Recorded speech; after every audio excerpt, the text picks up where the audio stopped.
બરોબર. ચલો હવે છોકરીઓમાંથી કોઈ બી આવી જો. ઈરા તું જલ્દી પેલું સાફું લઈ લે. ચાલ એ લાવ, એ મૂકી દો. આ રખેવાળ તું હવે તું બીકે ન્યૂઝ લે.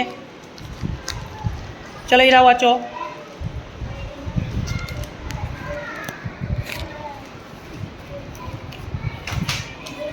હા પેલું વાંચો, એ નીચે મૂકી દો. એ આપી દે, મોહમ્મદ લઈ લે. પેલું વાંચો. ચલો વાંચો, ચાલશે.